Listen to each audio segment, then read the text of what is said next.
Magandang araw po sa bawat isa. Good morning. Isang pinagpalang linggo sa bawat isa po sa inyo. Amen. We are all blessed because we are here. At salamat sa Diyos dahil mas pinili po ninyo na unahin ng Panginoon kaysa po kung saan po magpunta. Okay? So, before po tayo mag-start, maaari po ba kayo mag-testimony, mag-share po ng inyong Thanksgiving po sa inyong mga katabi? Kahit ano po yan, maliit, malaking bagay. Ayan, share nyo po sa inyong katabi.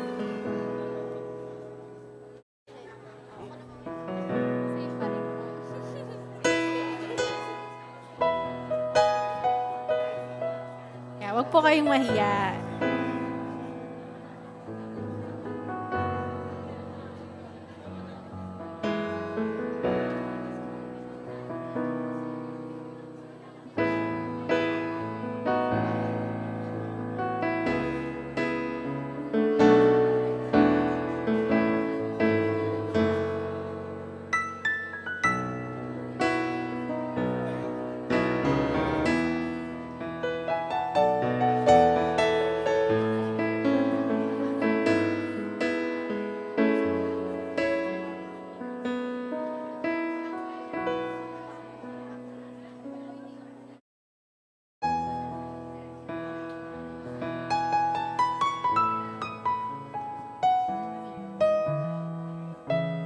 Ayan, salamat sa Panginoon.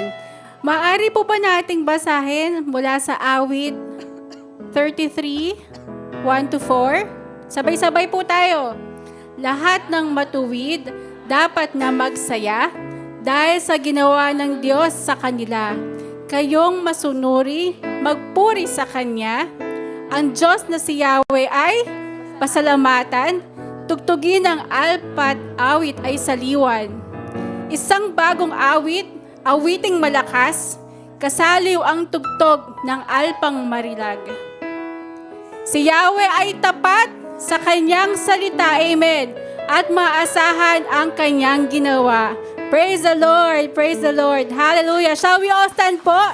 Nasabi po dun sa verse na binasa natin, siya ay ating pasalamatan, kaya iyon po ang ating gagawin ngayong araw. Ikaw, ako, tayo lahat, malayang purihin ang Panginoon. Hallelujah!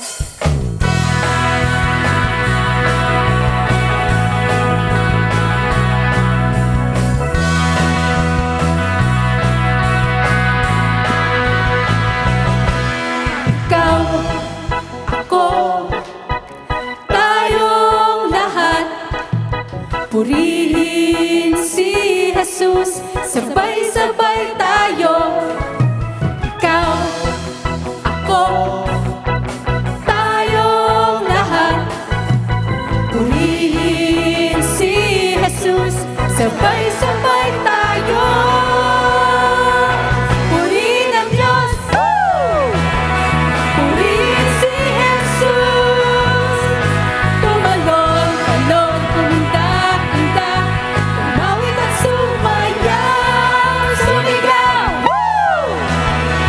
Dahil malaya na, tumalon, kuminda, malaya purihin siya. Purihin ang Diyos. Ano po yung sabi sa awit? Ano po yung gagawin natin? Tumalon, umindak, umawit, sumayaw, at ang pinaka-importante po, purihin ang Diyos. Sino po ang nagsasabi ngayong umaga na siya ay malaya? Amen. Amen. Sino po ulit ang nagsasabing siya ay malaya? Ayan. Malaya kasi, di ba, hindi naman naka-bind yung kamay natin, yung paa natin. So we are free to do anything, lalo na po when we worship the Lord. Gamitin po natin ang ating mga kamay, paa, ang ating boses, kahit sintonado, kahit hindi, kahit paoso, hindi. Purihin ang Panginoon. Malaya natin siyang purihin. Hallelujah!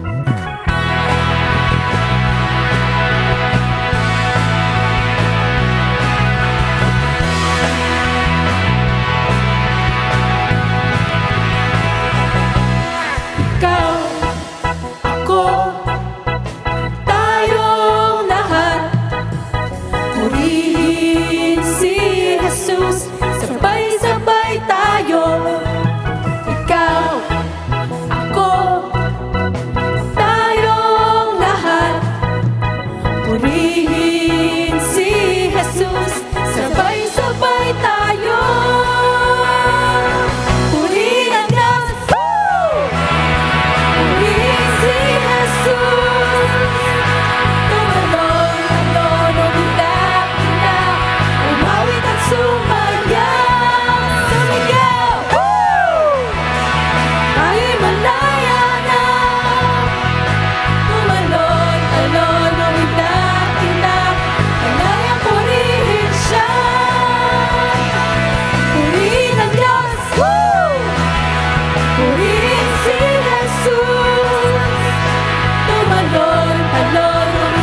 ang ngalan niya.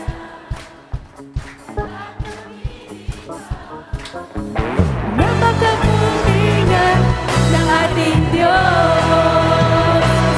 Napakabuti ng ating Diyos, di siya nagbabago. Napakabuti ng ating Diyos, di siya nagkukulang. Itaas ang ngalan niya, lahat ng nilikha. Napakabuti nga, napakabuti. Yes, churches! Napakabuti, yes, ng ating Diyos.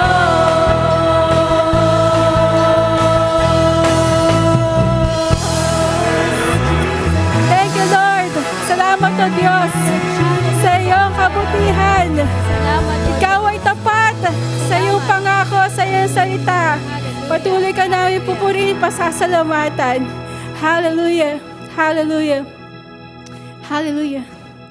At patuloy po namin panghahawakan ang iyong mga pangako. Dahil ikaw ay mabuti, ikaw ay tapat.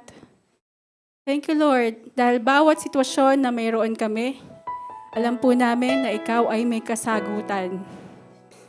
At ito nga po ay matatagpuan sa iyong salita. Salamat o Diyos. Kung kailangan po namin ng kagalingan, ikaw po ay nagpapagaling at nasusulat po iyon sa iyong salita. Kung kailangan po namin kapayapaan, nariyan ka, Panginoon, upang magbigay sa amin ng kapayapaan. Kung kami po ay nangangailangan, ikaw po ang nagpo-provide ng mga ito, O Diyos. Hallelujah. Salamat, O Diyos.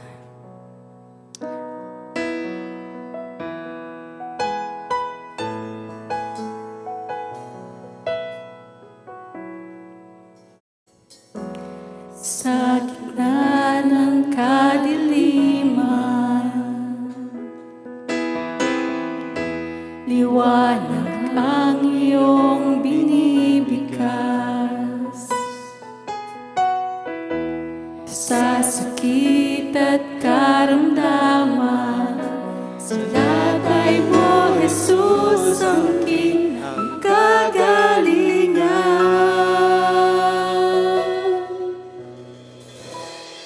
Salita mo, panghahawakan ko. Salita mo, tapat at totoo. Lahat ay nasa iyo, sapat sa buhay ko. Salita mo ay nararanasan ko.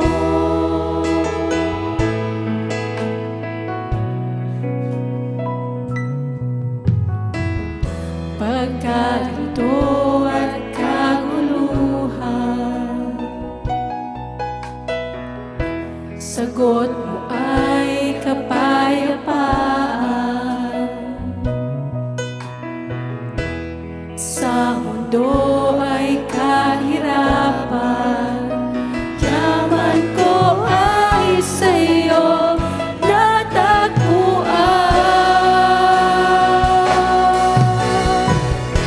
Salita mo, panghahawakan ko.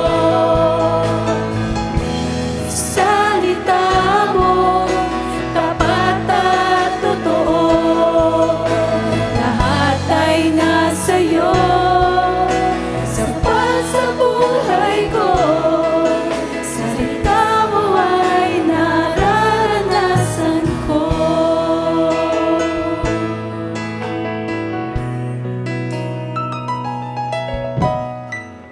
Pagkalito at kaguluhan, sagot mo ay kapayapaan. Sa mundo ay kahirapan, yaman ko ay sa iyo natagpuan. Sa salita mo, Diyos. Salita mo, panghahawakan ko. Salita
awit sa mundo, di kayang ilarawan ng kadakilaan mo. Kulang ang lahat ng tula, kulang maging mga salita upang ihayag ang kabutihan mo. Awitin ko man lahat ng awit sa mundo, di kayang ilarawan ng kadakilaan mo. Kulang ang lahat ng tula, maging mga salita upang ihayag ang kabutihan mo. Wala kang katulad, wala nang hihigit sa'yo. Wala kang katulad, wala nang papantay sa'yo. Ikaw ang Diyos noon pa man, maging ngayon at kailanman. Sa habang panahon, wala kang katulad. Minsan pa, church, awitin ko man lahat ng awit sa mundo, di kayang ilarawan ng kadakilaan mo. Kulang ang lahat ng tula, kulang maging mga salita upang ihayag ang kabutihan mo. Wala kang katulad, wala nang hihigit sa'yo. Wala kang katulad, wala nang papantay sa'yo. Ikaw ang Diyos noon pa man, maging ngayon at kailanman. Sa habang panahon, wala kang katulad. Wala kang katulad, wala nang hihigit sa'yo. Wala kang katulad, wala nang papantay sa'yo. Ikaw ang Diyos noon pa man, maging ngayon at kailanman.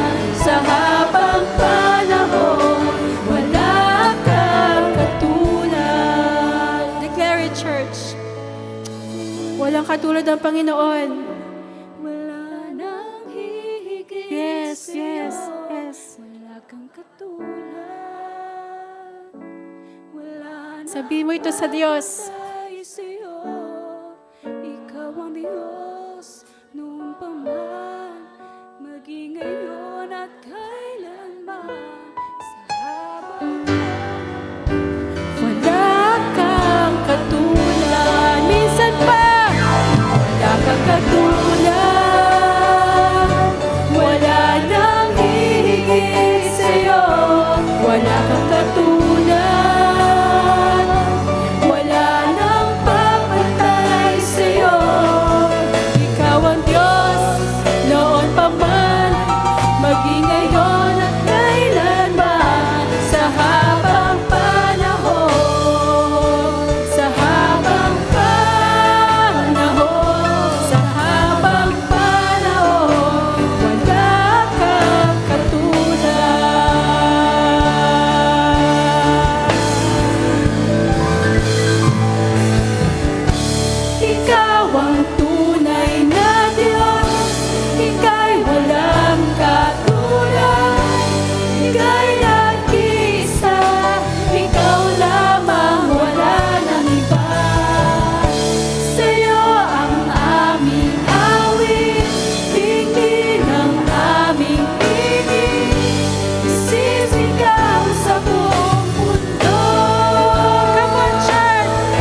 magpakailanman. Hallelujah. Tunay kang dakila, Panginoon, at walang ibang itataas, Panginoon, sa aming buhay kundi Ikaw lang. Lagi naming tatandaan, lagi naming aalalahanin, Panginoon, na Ikaw lang po ang tunay na Diyos na dakila sa aming buhay, Panginoon. Maraming salamat, Panginoon, dahil dinako mo kami sa lugar na ito, Panginoon, upang magsama-sama, Panginoon, sa pagpupuri, sa pakikinig ng iyong salita, sa pananalangin, sa pagbibigay ng pinakamataas na papuri at pasasalamat, Panginoon. Salamat, Panginoon, dahil alam po namin kasama namin ang iyong banal na Espiritu sa lugar na ito. And Lord, Holy Spirit, please manifest yourself, Lord God. And ikaw po, Panginoon, ang manguna sa gawaing ito, Lord Jesus. Saliksikin mo po ang aming mga puso, Panginoon. Kung meron man pong karumihan, nakikita ka, Panginoon, patawarin mo po kami at linisin mo nga po. Nais naming humarap sa iyo ng may malinis na puso at espiritu, Panginoon, upang makita mo kami, Panginoon, na desperate for you, Lord God. Wala pong ibang mahalaga sa amin kung hindi Ikaw, Panginoon. At if there are any distractions, Lord, alisin mo nga po ito sa amin. Gayun din po ang panalangin namin sa mga kasama naming nanonood ng live stream ngayong umaga, ngayong gabi, ngayong hapon, o anuman pong oras, Lord God. Panginoon, walang screen, walang barrier, Lord God, ang maaring pumigil sa gagawin mo sa buhay niya, Panginoon. Sa buhay ng taong nanonood at nakikinig ng live stream service na ito. Panginoon, pagpalain mo po ang bawat isa na naririto sa iglesyang ito. Ang lahat po ng tatayo sa entabladong ito, Panginoon, na itago mo sa likuran ng iyong krus, Panginoon. At tanging boses mo lang, tinig mo lang, Panginoon, ang makikita, Panginoon, at maririnig naming lahat. Panginoon, itinataas namin ang mga pastors po namin, ang aming mga kapatiran na nasa Cebu ngayong araw, 10 ng Foursquare family na nagse-celebrate, Lord God, ng 75th Foursquare Foundation, Panginoon, ng convention doon sa Cebu. Lord, we pray that you will work wonders, Panginoon. Kung paano ka kumilos before, kikilos ka pa rin po ngayon, Lord God. Magpakita ka nga po ng iyong mga himala. Magbigay ka nga po ng mga kagalingan. Magpakita ka ng signs and wonders, Lord. Because we believe that Jesus is the same yesterday, today, and forever, Lord God. Hindi lang sa lugar na yon, maging dito, Panginoon. At sa lahat po ng mga iglesia na sumasamba sa pangalan mo ngayong oras na ito, Lord God. Maraming salamat po. At Panginoon, sa amin pong pagtanggap ng komunyon, ng komunyon ngayong araw, Lord God, we pray, Lord Jesus, that you will find us faithful, Lord God, that as we remember you, that as we remember your goodness, as we remember your faithfulness, as we remember your death and resurrection, Lord God, yung aming pananampalataya po ay mas lalong ma-activate, Lord God. Because there will be healing.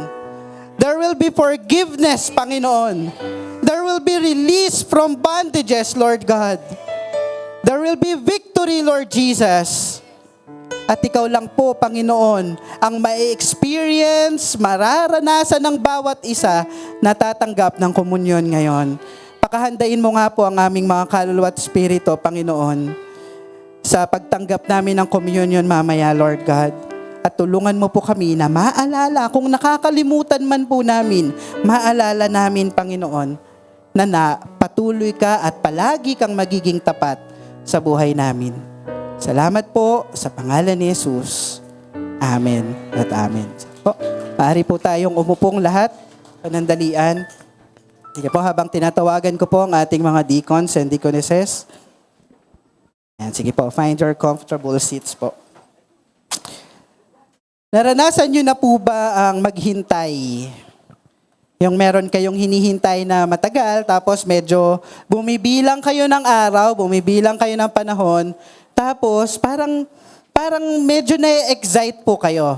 Ako po nararanasan po namin yung mag-asawa kasi syempre excited na po kami na makasama namin yung anak namin na hanggang ngayon po nasa ospital pa po siya. But there's really joy, tapos minsan meron kang parang hindi ka mapakali dahil dun sa paghihintay mo. I would like to to read this verse from Matthew 26. Matthew chapter 26 verses 26 to 29. Now as they were eating, Jesus took bread and after blessing it, broke it and gave it to the disciples and said, "Take, eat, this is my body." And he took a cup and when he had given thanks, he gave it to them saying, "Drink of it, all of you. For this is my blood of the covenant which is poured out for many for the forgiveness of sins." Gusto ko pa mag-focus sa verse na ito, verse 29. "I tell you, I will not drink again of this fruit of the vine until that day when I drink it new with you in my Father's kingdom."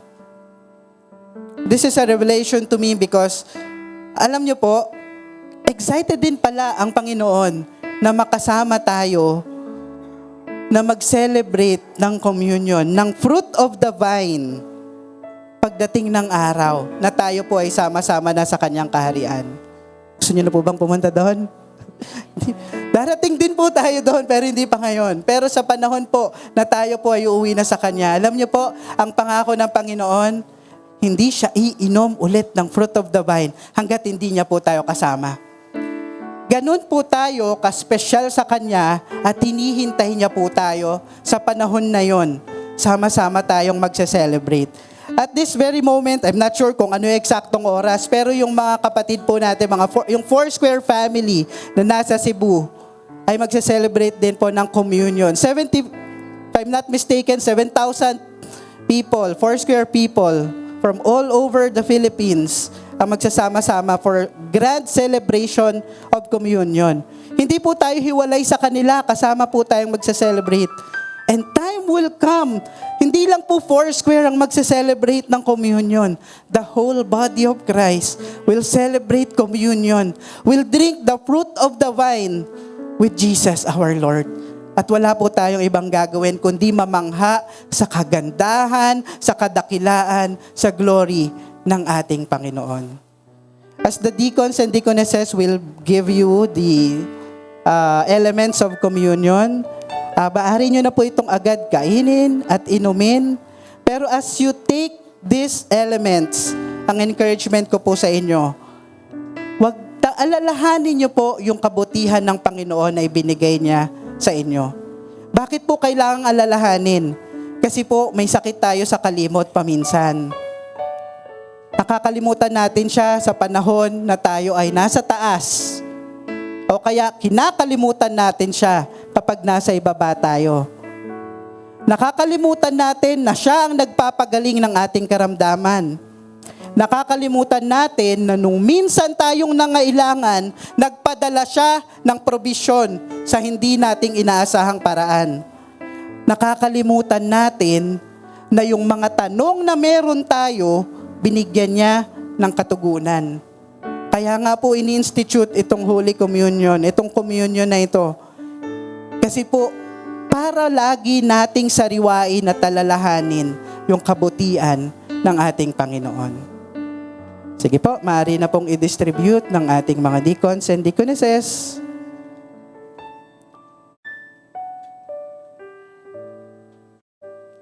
Remember the goodness of the Lord.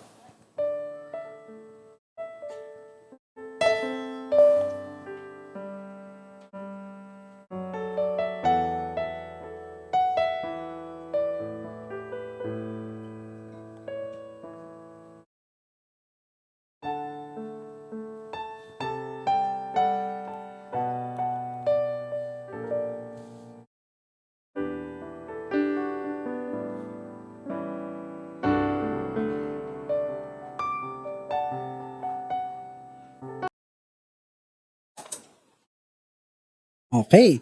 Welcome to Marikina Foursquare Gospel Church. We are the church that follow Christ and make followers of Christ. Mukha naman po kayong malungkot. Meron lang po mga wala dito, pero hindi ibig sabihin, wala ang presensya ng Panginoon dito. Amen po?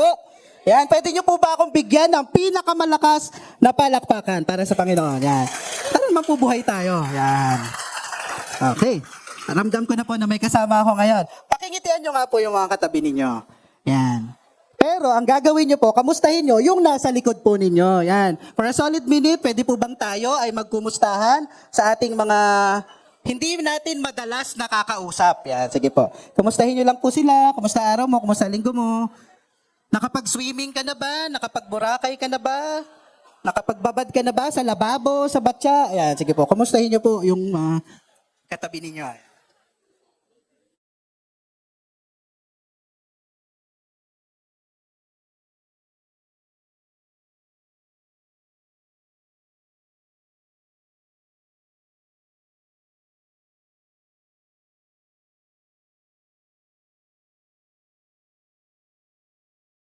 Okay, welcome to Marikina Foursquare Gospel Church. Just in case po, meron po ba tayong mga first-timers ngayong araw na ito? Meron po ba tayo? Ay, si ma'am, yan. Welcome po, paki-greet nyo naman po yung mga nasa paligid. Welcome po to Marikina Foursquare Gospel Church. Meron pa po ba? Baka meron pa po. First time or second time na hindi pa natin na-recognize, meron pa po? If sa inyo po mga nasa live stream, if this is your first time, I encourage you to type down nyo po dyan sa inyong mga cellphone o sa inyong mga laptops, computers. This is my first time or I am new here para po makakonect po kami sa inyo. Para naman po ma-recognize namin, ay meron pala kaming mga kapatid from this place, yan. Para na-recognize po namin kayo. Pero kung regular na po kayo na nanonood ng live stream na ito, is type nyo po yung pangalan ninyo at yung mga kasama nyo pong nanonood. Alam nyo na po dapat yan kung bakit. Para po alam po namin kung sino po ang naaabot nitong live stream service na ito. And i-share nyo din po yung link para po makita, mapanood din po ito ng inyong mga friends and loved ones. Okay, dako po tayo sa ating mga announcements for today. Pakitapik nyo po yung katabi nyo. Ayan. So every 9:30 to 10:30, pansinin nyo po na-adjust po yung oras, 9:30 to 10:30, between first and second services, meron po tayong tea time para sa ating mga titas of the house, yan, para sa mga UFW, and meron tayong kapihan para naman po sa ating mga UFM, para sa ating mga tatay. So bakit po natin ito ginagawa? Because we are family and we want to enjoy the fellowship of the family. So kung kayo po, bago po kayo mag-second service, agahan nyo lang po 9:30 to 10:30. Kung kayo naman po ay attendee ng first service, medyo malilate lang po kayo ng konti ng uwi. 10:30 ang tapos, 9:30 to 10:30, mag-join po kayo sa fellowship ng UFW and ng UFM. Okay. Sa darating na Wednesday, meron po tayong online prayer cell. So ito po ay isang ministry ng church para po tayo ay manalangin ng sama-sama. Kahit kayo po ay nasa tahanan, kayo po ay nasa trabaho o yung iba pa po, kahit nasa biyahe. Basta safe po wag naman nasa motor, bigla kayo magpe-pray nang nakapikit doon. Kahit nasa biyahe, kung kaya, kung possible, mag-join po kayo sa online prayer cell. So ito po ay ginagawa every 6:30, alternating Wednesdays po. Abangan nyo lang po yung link, yung live stream natin sa MFGC Facebook page. Okay. So another important announcement, kung napansin nyo po, kung napaaga kayo kanina, medyo na-delay tayo ng start, pero beginning this April, ang service po natin ay na-adjust. So first service po ay 7:30 ng umaga at ang second service po ay 10:30 na ng umaga. So na-adjust lang po ng 30 minutes to give way para po sa ating mga workers po sa umaga para kahit pa paano nakakapag-prepare po. And also, kung kayo po ay regular na sa second service, maganda rin po mag 7:30 po kayo. Bakit po? Para pagkatapos ng 7:30, hindi po ganun kainit. Kasi after ng 10:30 service po natin, medyo mainit-init pa. Pero kung gusto nyo po ng mainit, wala pong problema. Paiinitin po natin ang ating fellowship ngayong tanghali. Okay po ba? And kung wala, and ngayon po, isama nyo pa rin po sa panalangin within the week. Ngayon po ang week ng convention. Sama nyo po sa panalangin yung ating mga pastors na nasa Cebu, yung mga kapatiran po natin na nasa Cebu. And that's all for our announcement for today. Maraming salamat po at pagpalain po kayo ng Panginoon.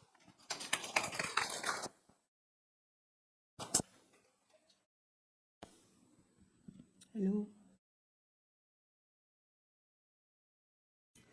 Good morning po. Para po sa ating mga hindi pala ako mag-a-announce mali. Medyo kinakabahan lang. Batiin nyo nga muna inyong mga katabi. Ang ganda mo ngayon. Yan. Oh. Yung mga lalaki naman, ang gwapo mo ngayon. Siyempre, iba lang yung babae at lalaki. Okay. Sige po, nagpapatanggal lang ng kaba. Okay. Okay. Kung sabi po sa sa 1 Kings 17:13, sabi ni Elijah sa kanya, "Huwag kang mag-alala, gawin mo ang sinabi mo. Pero gawin mo muna gawan mo muna ako ng maliit na tinapay mula sa ingredients na meron ka at dalhin mo dito. Tapos saka ka gumawa ng para sa inyo ng anak mo dahil ito ang sinabi ng Diyos o sinabi ni Lord na Diyos ng Israel. Hindi mauubos ang harina sa lalagyan at hindi matutuyo ang oil sa bote hanggat hindi dumadating ang araw na magpapaulan si Lord sa lupa." Sinunod ng byuda ang sinabi ni Elijah.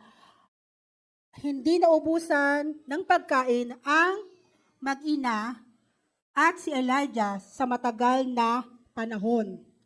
Okay. Naniniwala po ba kayo na ang mga nanay ay may third eye? Kasi po, ang mga nanay po ay sila ang nakakakita kung ano yung mga bagay na nawawala at wala na. At tulad po sa bahay, kapag wala na pong laman ang ating palabigasan, sino po ang unang nakakakita? Nanay. Pag wala na pong laman ang ating kapihan, asukal, ang nakakakita po niyan ay ang unang-una ang mga nanay. Pero, nakakatuwa po sa ating binasa, sabing ganun, kailangan lang po nating talagang magtiwala sa Panginoon kasi nakita niyo po narinig niyo po dun sa kanyang salita na kapag ibinigay po natin yung pagtitiwala natin sa Panginoon, hindi niya po tayo pagkukulangin. Minsan po sa amin sa bahay po namin, dahil malapit na po dumating yung mga si Judith, andyan na po lahat, nagkakaubusan na po lahat. Bigas, asukal, sabon. Pero nakakatuwa po kasi sabi kong ganun, pag nakita ko pong wala na pong medyo, konti na po yung lagayan namin ng bigas. Lord, ikaw na po yung bahala. Instant po, pagdating ng gabi, pag uwi ni Bong, meron na po yung dalang pagkain, galing po sa office kasi meron palang celebration sa opisina nila na hindi lang po isang araw, kundi 3 araw, sunod-sunod. Kaya, praise the Lord kasi bago dumating yung araw na maubos talaga yung bigas, yung mga kape o sa bahay, talagang andun yung provision ng Panginoon. Hindi niya po hinahayaan na ang mga anak niya ay magutom. Wala naman pong mga Kristiyano na kita natin na namamalimos sa labas dahil nagugutom. Hindi po. Katunayan nga po, ang mga Kristiyano, hindi lang 3 times a day kumakain eh. Totoo po ba? Minsan pa nga po, 3, 4, 5, may midnight snack na. May midnight snack pa. Ganun po talaga ang Panginoon kapag nag-provide at kapag tayo ay nagtiwala sa Panginoon na ibibigay niya po ang lahat ng pangangailangan natin. Kaya ang challenge lang po doon ay magtiwala. Faith. Minsan po sasabihin natin yung natanggap po nating sweldo, pag tinignan po natin kulang. Pero pagdating po ng katapusan, bakit po nagkakasya? Kasi po, pag inuna natin ng Panginoon, hindi niya po tayo pagkukulangin. Amen. Sige po, tinatawagan ko po ang ating mga ushers and usherette. Pakitaas po natin ang ating mga offering. Yes, Lord. Tunay nga po na napakabuti mo. Ni minsan hindi mo po kami pinagkulang, bagkos Panginoon, ibinubuhos mo sa amin ang iyong pagpapala, O Diyos. Maraming pong salamat dahil minsan pa nararanasan namin sa araw-araw yung kabutihan mo, kung paano mo ipinoprovide ang lahat ng aming pangangailangan, hindi lamang po pinansyal, Panginoon, pati yung mga aming mga relasyon.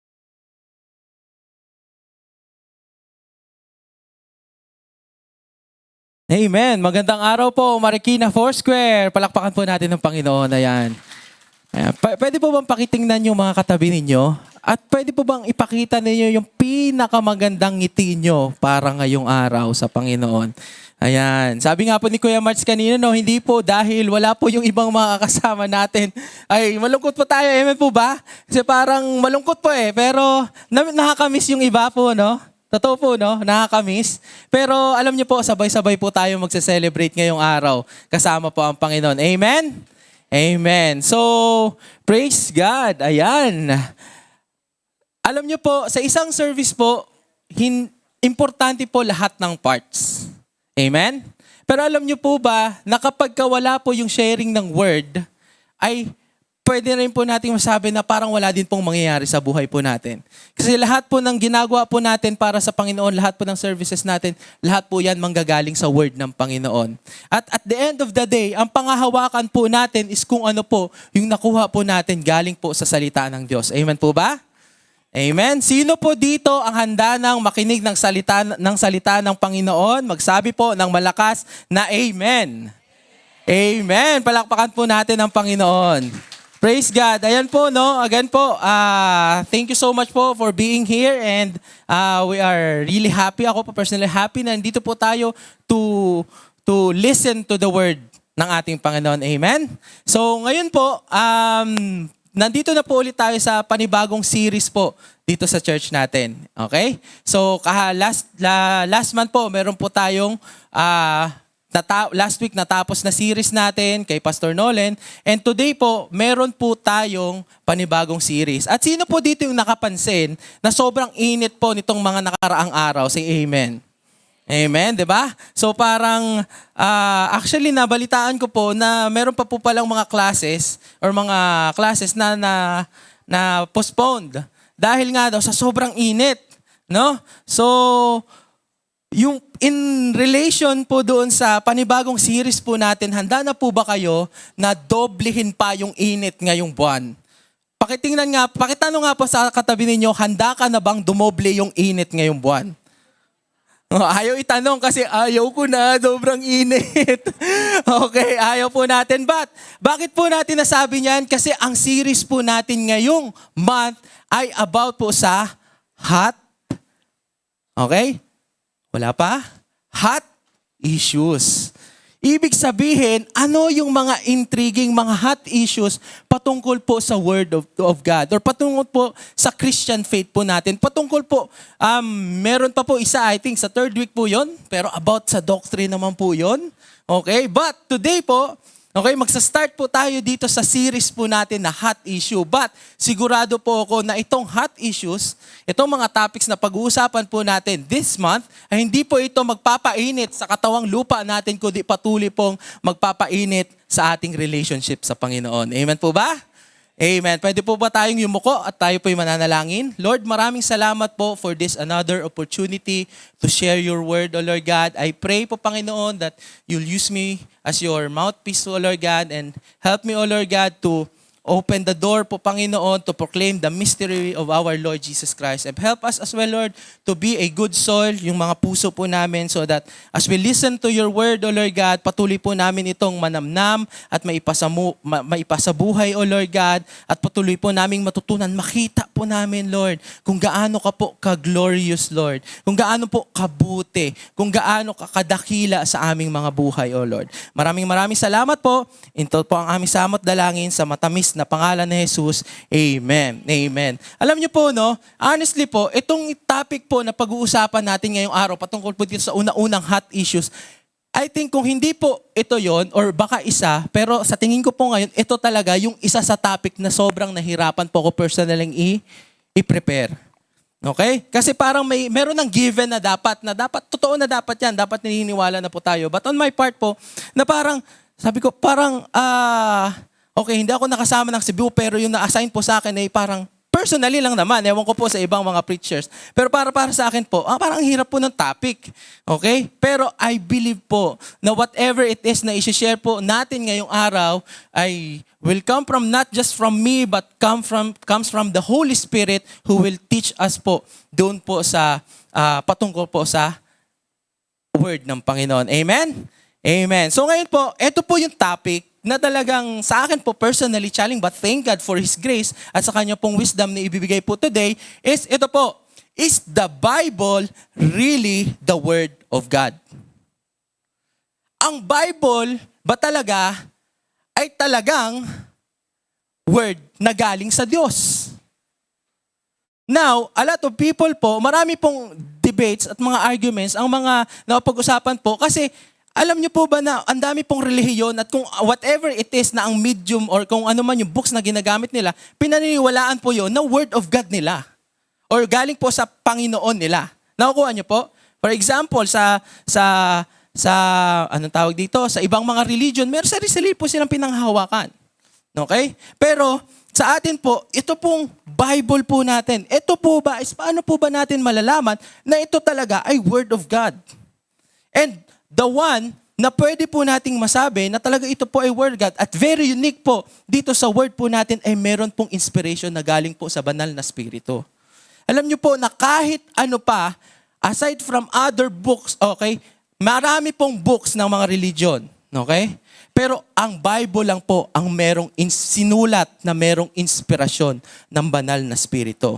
At mamaya po, sa pagpapatuloy po natin dito sa topic po natin, mas patuloy po nating maiintindihan ano po yung ibig sabihin nun. Amen? Pero kayo po, sino po dito, tatanungin ko kayo, sino po dito yung naniniwala na ang Bible is really the Word of God? Say amen. Again po, ulitin ko, sino po ang naniniwala na ang Bible is really the Word of God? Kung naniniwala po kayo na ang Bible ay ang Word of God, tapos na po yung message. Kasi yun po yung point. Kailangan nating paniwalaan na ang Bible ay Word of God. So okay, wala na pala akong kailangang i-encourage. Pero joke lang po yun. Okay. Si Kuya Nats, 2 minutes tapos, imposible. Baka 2 hours tapos, pwede. Okay, praise God. Pero again po, no, kasi tayo po ay Christian eh. We believe that the Bible is the Word of God is because we have the Holy Spirit and the Holy Spirit po again is nagwi-witness po sa atin. And whenever na binabasa po natin yung Word ng Panginoon, di ba, napapansin nyo po, nabubuhay yung Word po. Di ba?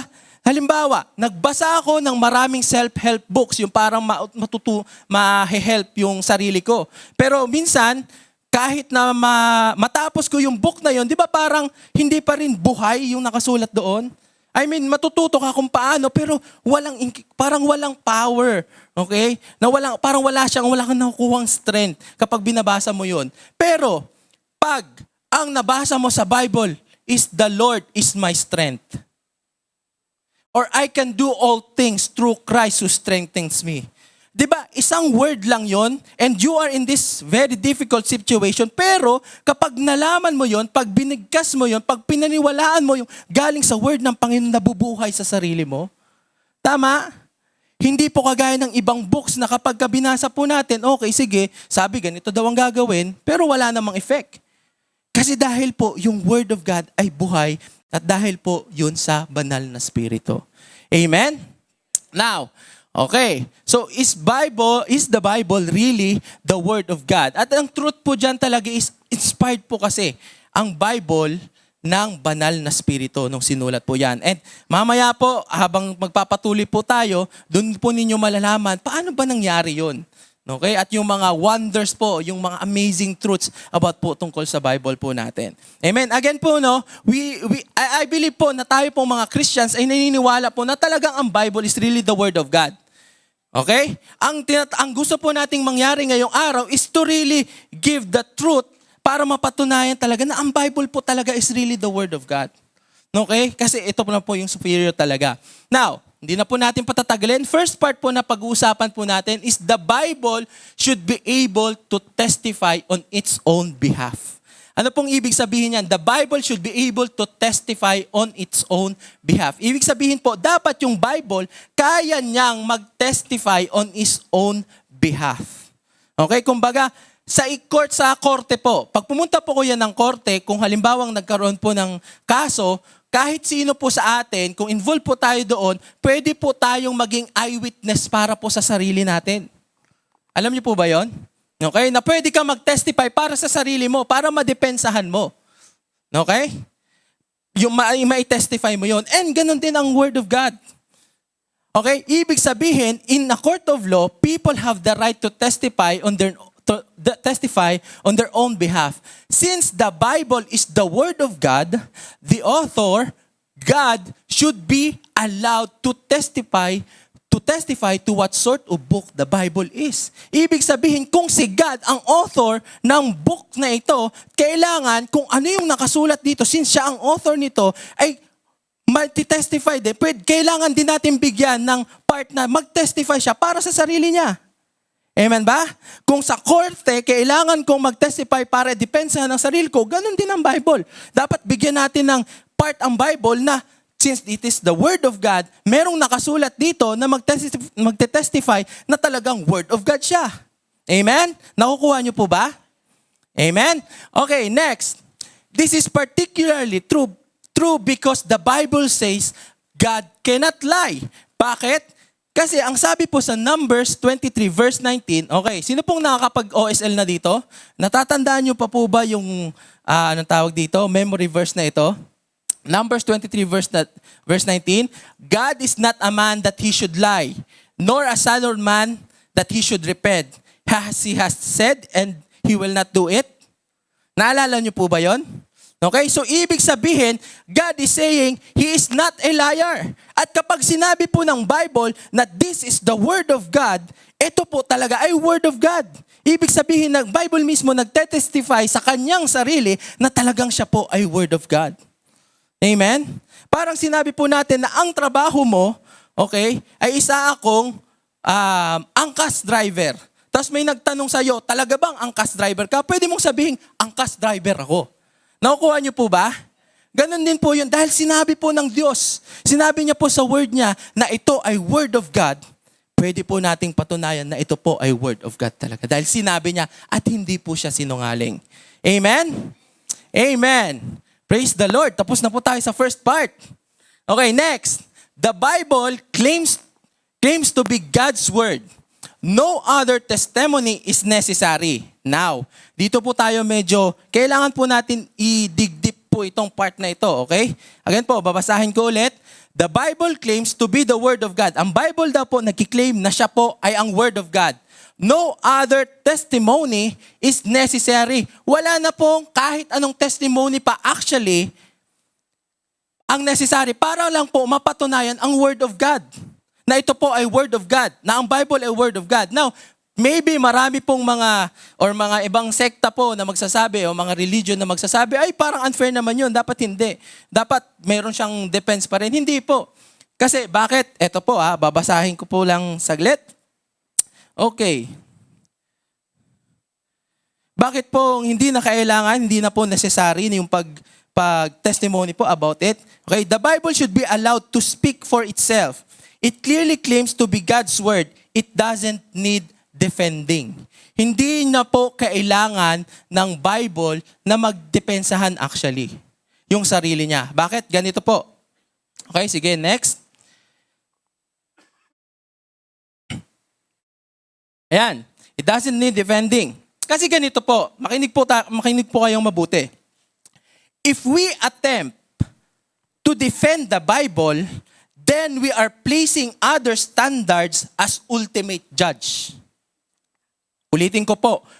If we attempt to defend the Bible, then we are placing some other standard as the ultimate judge.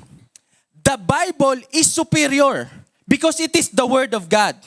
If we attempt to defend, okay?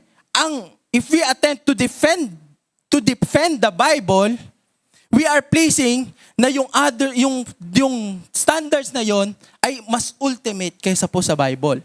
For example, no, parang ganito po. Again po we are placing some other standards as the ultimate judge. Kung ito po yung Word of God and we are trying to defend itong truth na ito or itong historical facts na ito, itong research na ito, itong science na to, patungkol po dito sa Word of God, parang sinasabi po natin na ang Word of God ay hindi superior. Parang sinasabi po natin, to validate na ito po talaga ay Word of God, based po dito sa historical facts, sa research o sa science, ibig sabihin, sinasabi po natin na mas standard to, mas ultimate to kaysa sa Word of God. Pero hindi po kailangan ng Bible ng other things, necessary, ng other testimonies to defend itself na ito po ay Word of God. Kasi siya po ang pinaka-superior sa lahat. Ang Word of God po ang superior. Amen? Ibig sabihin, whatever standard it is, hindi po pwede na magdidepensahan natin na, okay, ito, Word of God. Talagang totoo itong Word. Hindi po, the Word of God itself can stand na talagang, dahil siya po ay talagang superior na. Nakukuha niyo po ang ibig sabihin? Ibig sabihin, talagang yung Word of God is talagang yung truth. Ito po ay talagang nanggaling sa Panginoon. Amen? Okay, next po. Now, whether it is scientific or historical accuracy, human reasoning, or some other standard, what we are doing is placing the scripture under that standard. Now, kung patutunayan po natin na talagang ito po ay Word of God, itong Bible is Word of God based on historical facts, based on research, based on human reasoning, okay, or some other standards, ibig sabihin, sinasabi po natin na tong standard na to is mas ultimate po kaysa sa Bible. Kasi parang sinasabi natin, okay, mabavalidate nito itong Bible. Nagiging inferior yung Bible, pero hindi po. Kasi kahit ano po, ang Bible po ay mas superior sa kahit ano pang historical facts or kahit scientific facts po. Amen? Amen ba? Kaya nga po, ang daming nabuong mga theories noong mga unang panahon, di ba? Mga theory kung saan ba nanggaling ang mga tao. Pero lahat po, yun theory lang. Hindi po napatunayan. Hanggang ngayon po, yung tungkol na ang tao ay nanggaling sa unggoy, hanggang ngayon po, theory pa rin po yun. Hindi pa rin po yun napapatunayan. Bakit? Kasi ang sabi po sa word ng Panginoon, we are created in the image of God. Amen? Nakukuha niyo po ba? Ibig sabihin, ang Bible is our ultimate. Ang Bible po ay superior. Again, the Bible can stand on its own kahit wala pong historical research, kahit wala pong historical facts. Pero mamaya po, patutunayan po natin na even sa history, even sa science, kaya pong mapatunayan na una pa ang Bible bago po malaman yan. But then again, what we are trying to do here is really trying na yung Bible po talaga is superior talaga. Kahit wala po niyan, kaya niya magsabi, kaya niya magstand na ito po talaga ay Word of God. Amen? Amen? At ito po, this is the Word of God, the fact po na always, some other religions po kasi, ang Bible din ang basis, pero mali, Tama? Diba? Ang labas kulto. Alam niyo po kung bakit? The moment na pag ang interpretation ng Bible nila is hindi po patungkol sa ating Panginoong Hesus, kundi sila po ay na-appoint or kung pumasok ka sa isang church, ay yun po ang magiging interpretation nila at hindi po nila isasali si Jesus at kung ano po ang ginawa ni Jesus, alam niyo po automatic, kulto yan. Amen. Tapos, okay, yun lang muna. Praise God. Amen po ba? Natututo po ba tayo? Okay? Praise the Lord. Okay, what the scripture says should be our ultimate standard. Kung ano daw yung sinasabi ng scripture, dapat yun daw yung ultimate standard natin. And everything should be judged by its claims. It should be judged by no one. There is something else. Ito pa daw.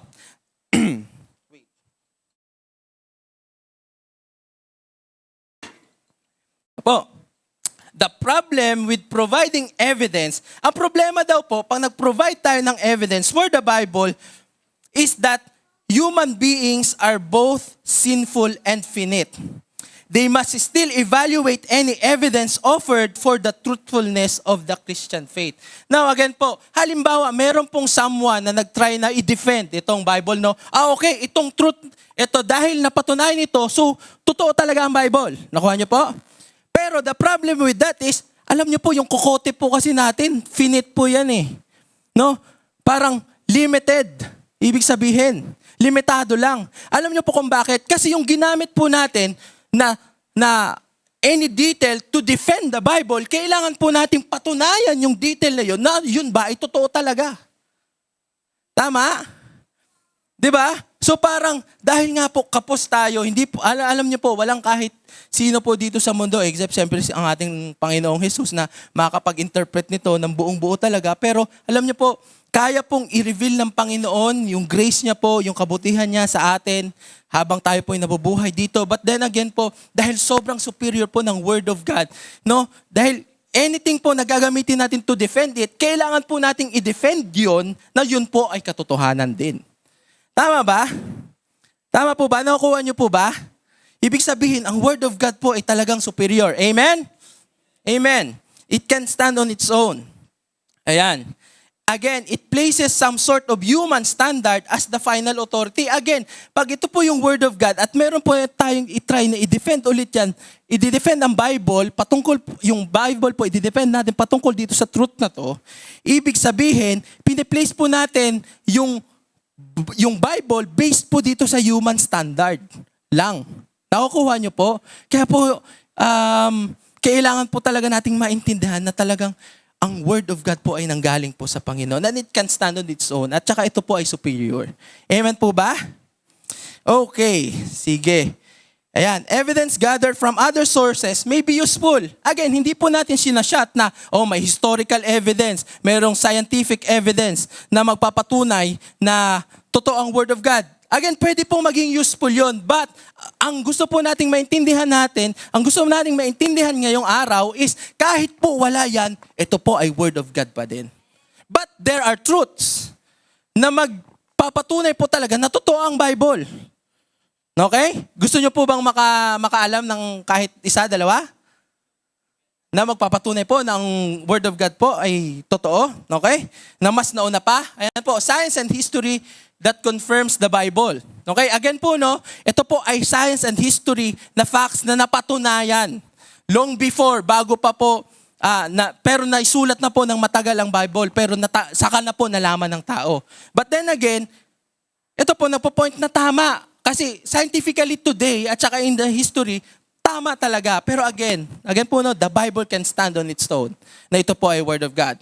But to give you a insight po dito, ito po, nung 3,000 years, naging practice po yung bloodletting. Okay? Iba po yung bloodletting sa blood donation. Pag blood donation, nagdo-donate ka, tama?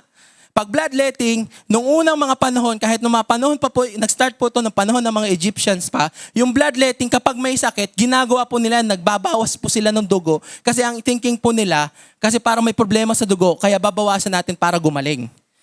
At naging around po yung bloodletting na yan hanggang 3,000 years. Okay, 3,000 years na ginagawa yan, pinapractice hanggang nung 19th century na patunayan yan. Though ginagamit pa rin po ngayon yung bloodletting pero hindi na sa lahat ng causes ng sakit. May pili lang.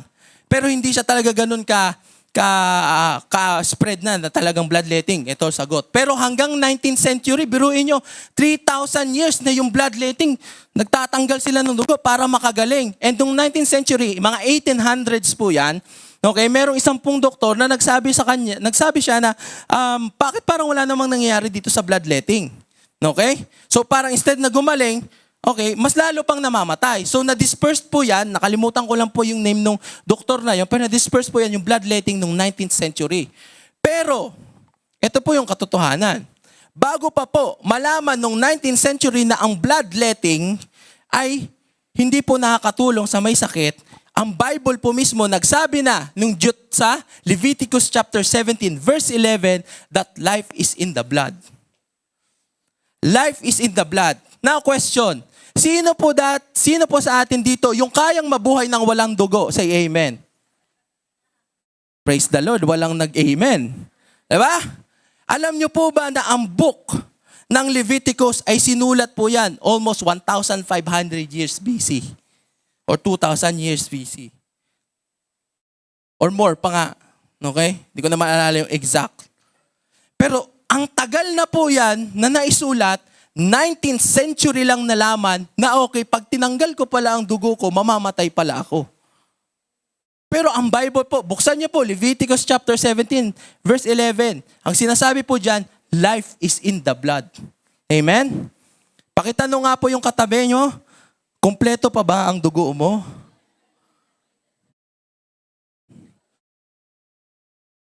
Okay. Praise God. Amen po ba? Now, again, this truth po na nanggaling sa Bible confirms na totoo ang Bible. Amen? And praise God po dahil totoo ito. But then again, the Bible is really superior. Bago pa maiisip ng tao na ganyan yan, nauna na ang Bible. Bakit? Kasi nung sinulat po ang Bible, inspired po ito ng banal na spirito. Amen ba? Nanggaling sa ating Diyos. Ito pa, next. Ang sabi po sa Job chapter 26 verse 7, ang earth daw ay nakahang to nothing. Wala daw pong nag-hold sa mundo natin. Okay? Yung Job. Yung globe natin, yung earth natin, wala daw pong naghahang. Wala daw pong humahawak, pero lumulutang daw tayo. Up until, marami na pong mga astronomers before pa, Egyptians and everything, sila Pythagoras, blah, blah, blah, napatunayan din po yan na, nila na talagang okay, based dito kasi sa mathematical something nila, na ang mundo po talaga ay bilog. Okay? Napatunayan po nila yan. Ngayon, nung Job po, okay, sinabi doon na earth is hung in nothing, on nothing. Ang sabi po, nung 1687, okay, sabi ni Sir Isaac Newton, kung kilala niyo po si Isaac Newton po, siya po ang nakadiscover ng formula or ng unit para po sa gravity. Okay, sino po yung mga engineering graduates dito? Okay, alam po yung mga engineering graduates, 9.81 kilonewton per square meter. Siya po ang nakalaman. Kaya nga po kilonewton. Kaya may pangalan niyang kilonewton or Newton kasi sa kanya po nanggaling. At during the further study niya, doon niya po, noong 1687, doon niya po nalaman na ang earth po is talagang wala po. Mayroong force na humahawak pero wala pong nakakabit para po siya lumulutang. Again, at ito po yung very interesting. Alam niyo po ba na sa buong Bible, ang Job ang pinakamatandang na isulat bago pa po yung Genesis. Okay? Ang Job po ang pinakamatandang book bago pa ang Genesis. So kasi si Genesis sinulat po yan through Moses. Okay? So ibig sabihin na panahon ng Moses yan nasulat, inspired by the Holy Spirit. Pero ang book of Job po, okay, naisulat pa po yan before pa po ng panahon ni Moses. At siya po ang may pinakamatandang book. Ibig sabihin, o siguro sabihin natin, hindi ko na po talaga matandaan, pero maybe 3,000 years before po na malaman, o 3,000 years BC, and then plus yung 1687 pa, plus 1,000 plus years pa. Biruin niyo po, sinabi na po ng Bible na ang earth po ay lumulutang sa wala, okay, lumulutang at wala pong nag-hold, pero ang tagal po bago nalaman. Ano po ibig sabihin nun? Na talagang ang Word of God po is superior po. Amen? Bago pa malaman ng lahat, alam na po ng Panginoon. Kasi siya po ang nagsulat nito eh. Siya po ang creator natin. Amen po ba? Amen. Palakpakan po natin ang Panginoon. Ayan, at ito pong last po, yung discovery po of the pool of Siloam. Kung mababasa niyo po ito sa gospel ng ating Panginoong Hesus, okay, meron pong pinagaling ang ating Panginoong Hesus na bulag. Naalala niyo po yung dumura siya, tapos kumuha siya ng lupa, tapos inano niya dito, pinahid niya sa mata. Tapos sabi niya doon, go to the pool of Siloam and magwash ka ng mata mo. At ano po ang nangyari pagkatapos mo magwash? Nakakita siyang muli. Alam niyo po ba na recently lang, na-discover na po ngayon sa Israel yung pool of Siloam. Meron po ng 21st century, so dito po sa generation natin, meron po kasing unang, parang sinasabi nila na noong 2004 na-discover daw po yun, okay? Pero meron pong recent lang, hindi ko na po matandaan kung 2018 or 2023 lang nalaman, okay? Na yung pool of Siloam, yung totoong pool of Siloam ay discover na. At nakita na po nila yung architecture po niya, kung ano yung plano at kung gaano po siya talaga kalaki. At nasabi na po, napatunayan na, ito talaga yung pool of Siloam. Ano ibig sabihin po no? Na yung history, kino-confirm po even yung New Testament natin. Amen? Hindi po ba? Ang galing po no? Na dahil inspired po ng banal na spirito yung Word of God po natin, kahit ano po talagang pwede po nating i-claim kung anong sinasabi niya. Amen? Amen. So, sino pong natututo ngayong araw? Praise the Lord. Amen. So, ayan po, no? Napatunayan po natin yun na talagang ang Bible po is really the Word of God. Okay, at ito po, punta po tayo dito sa last part. At ito po yung pinaka-importante. Bakit ang Bible, masasabi po natin, ito po talaga ang Word of God. Kasi sa lahat po ng libro dito sa buong mundo, ito lang pong Bible, again, is the witness of the Holy Spirit demonstrates the truthfulness of the Scripture. Wala pong kahit anong ibang libro dito sa buong mundo yung meron pong pag binasa ninyo ay may witness ng banal na spirito. No? Halimbawa po, no, meron pong, hindi naman po itong masama na magbasa kayo. Paano ba kayo magmamanage ng pera? Ano bang gagawin ninyo? Hindi naman po masama. Pero hindi nyo po napapansin na parang, hindi po siya nagiging alive. No? Hindi po siya nagiging alive sa buhay ninyo. Though okay lang po yun. Hindi po maling magbasa niyan, okay? Mali lang pag yung ang binabasa niyo, yung instant yaman, mga ganyan-ganyan. Wala pong ganon, okay? Punta po tayo sa standard ng Bible. Pero napansin niyo po, no? Parang pag kahit natapos mo yung book na yon, ako po, nagbabasa po ako ng mga ganun din, kahit po sa mga management, nagbabasa din po ako. Pero pansinin niyo po, kahit po ang malaman lang ninyo na verse sa Bible ay, the Lord is my shepherd, I shall not want. Kahit isang taon mo yung ulit-ulitin, buhay yan sa puso mo. Kapansin niyo yon? Again po, no, hindi po sinasabing mali po ang magbasa ng mga libro. I mean, encourage ko kayo magbasa po tayo ng libro, lalo po sa ngayon, no? Na magbasa pa po tayo ng lalo. Kasi baka po pagdating ng panahon, makalimutan na po ng next generation, ng mga next na generation na may libro parang nag-exist. Dahil puro digital na. Amen? Hindi rin po mamali yun. Okay? But, ito po yung kagandahan sa Word of God. Nagiging buhay po yung Word na yon sa puso po natin at sa buhay po natin. Amen ba? Amen. So, ayan po yung patutunayan natin ngayon. At ito po ang sabi sa 2 Timothy chapter 3 verse 16 to 17. And almost sa madami pong mga parts po ng mga sa theological o sa evangelical, ito po yung palaging ginagamit nilang defense or parang katibayan po na ito talagang word or yung Bible is really from the word of, ay galing sa Panginoon. Bakit? Kasi ito po ang sabi, all scripture is breathed out by God and profitable for teaching. Again po, all scripture is breathed out by God. Ang sabi po sa, yan po ESV, ang sabi po sa New King James Version or sa King James Version, all scripture is inspired. Okay? Or breathed out from the mouth of God.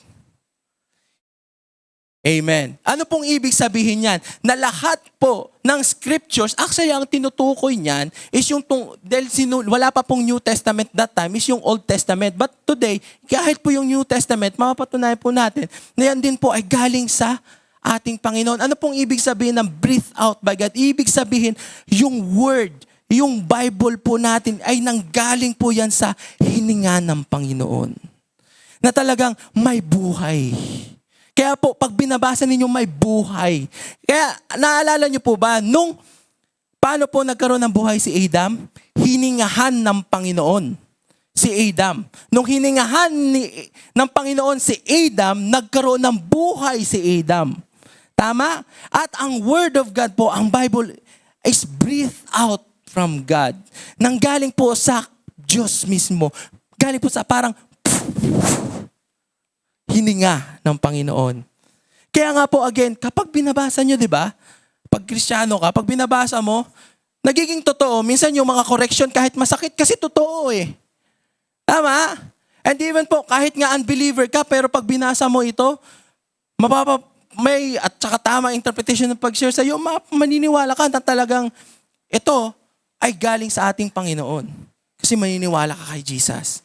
Amen? Now, we want to debunk po yung mga ibang religion na ginagamit po ito for their own profit, para lang sa kanilang pansarili. Again po, no, malalaman nyo na isang kulto, isang relihiyon na ginagamit ang Bible pag ang doktrina nila ay hindi po magpo-point out na maliligtas ka sa pamamagitan ng ating Panginoong Jesus. Period. Pag iba ang way nila, iba ang Bible ang ginagamit, automatic, kulto yan, brother. Amen? At kahit anong gawin mo, kung kahit saan ka man dyan, na sekta na yan, or kahit anuman, hindi mo makikita kung anong katotohanan. Kailangan, ang interpretation mo palagi, patungkol, mag-e-end sa ating Panginoong Jesus. Amen? Not even sa Foursquare. I dare you po, kahit 75th anniversary po ngayon, happy anniversary, kahit po yung doktrina ng Foursquare, i-check nyo po. Napakaganda po niyan. Kasi ano po ang sabi? Jesus Christ is our Savior, Healer, Baptizer, Coming King. Hanapin niyo po dito. Tama po lahat yan. And it's all about Jesus Christ. Amen? Palakpakan po natin ng Panginoon. Amen. Nasa tamang, sabi sa iyong katabi, nasa tamang lugar ka, brother and sister. Praise God. Bakit po? Kasi wala po tayong ibang ililift up dito, kundi ang ating Panginoong Jesus lamang. Amen? Kapag ang religion po ay ang nagbago, hindi na po si Jesus, aalis po tayo dyan. Amen? Amen. At kung ano po sinasabi ko ngayon, kahit i-check nyo po yan sa Bible. Kaya nga po, sa lahat po ng mga preachers na nandito, sinasabi po namin, whatever it is na sinasabi po namin dito, i-check nyo po yan kung yan po ay katotohanan at magpo-point out po kay Jesus Christ. Amen? Amen. Again po, no, all scripture is breathed out by God, nanggaling sa ating Panginoon. Ano pong ibig sabihin yan? The Bible, the Old Testament, and the New Testament were written, inspired by the Holy Spirit. Ano pong ibig sabihin yan? Na yung buong Bible ay naisulat, inspired by the Holy Spirit. Ang author, nanggaling po ang ang Bible sa isang source lamang. Okay? Nanggaling sa isang source lamang sa ating Panginoon. Again, pero ito po, the Bible consists of 66 books. Meron pong 66 books. Ang Bible po, ibig sabihin yan ay collection of books. Okay? Every, di ba, Genesis, Exodus, books po ang tawag dyan. At 66 po lahat yan. And then meron pong 40 na different authors. 40 different authors. Ibig sabihin, nagsulat. May 40 na iba-ibang nagsulat. Pero, iisa lang po ang source. Iisa ang source, 40 ang nagsulat-sulat. Kaya, masasabi natin, meron po ang Bible ay meron lang isang single goal. Nakuha niyo po ba? Again po, no, may source po na isa ang ating Panginoon, may 40 different authors, pero at merong 66 books, pero meron pong isang point lang na gustong i-point out ang buong Bible po natin. Amen? Now, ito po, ang sabi po nung 2018, naalala ko po, nung first time ko pong pumasok sa Bible School, naalala niyo po si Pastor Tani Almine?